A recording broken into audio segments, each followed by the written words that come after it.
Hello friends, പെട്ടെന്നൊരു French fries ഉണ്ടാക്കിയാലോ? അതിനാവശ്യമായ ഉരുളക്കിഴങ്ങ് തൊലിയെല്ലാം കളഞ്ഞ് നന്നായി കഴുകി നീളത്തിൽ അരിഞ്ഞെടുക്കുക. അതിനെ നന്നായി തണുത്ത വെള്ളത്തിലിട്ട് ഒരു 10 മിനിറ്റ് മൂടി വെക്കുക. 10 മിനിറ്റിന് ശേഷം ഉരുളക്കിഴങ്ങ് നന്നായി കഴുകി വേറൊരു പാത്രത്തിൽ കുറച്ച് വെള്ളം ഒഴിച്ച് വേവിക്കാൻ വെക്കാം.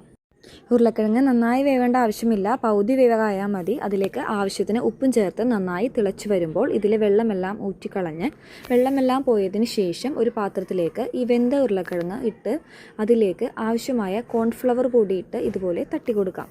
ശേഷം ഒരു പാൻ അടുപ്പത്ത് വെച്ച് ചൂടായി കഴിയുമ്പോൾ അതിലേക്ക് സൺഫ്ലവർ ഓയിൽ ഒഴിച്ച് അതിലേക്ക് ഈ പൊട്ടറ്റോ ഇട്ട് കൊടുക്കാം. തിരിച്ചും മറിച്ചും നന്നായി വേവിച്ചതിന് ശേഷം നന്നായി മുരിഞ്ഞു വരുമ്പോഴത്തേനും ഇത് ഒരു പാത്രത്തിലേക്ക് മാറ്റാവുന്നതാണ്. ക്രിസ്പി ആയിട്ടുള്ള ഫ്രഞ്ച് ഫ്രൈസ് ഇവിടെ റെഡി ആയിട്ടുണ്ട്. ടിഫിൻ ബോക്സിലും ഈവനിങ് സ്നാക്സായിട്ടുമെല്ലാം നമ്മുടെ മക്കൾക്ക് കൊടുക്കാവുന്ന സിമ്പിൾ റെസിപ്പിയാണ്. അപ്പോൾ എല്ലാവരും ട്രൈ ചെയ്ത് നോക്കണേ. അടുത്ത വീഡിയോ വരുന്നത് വരെ ബൈ.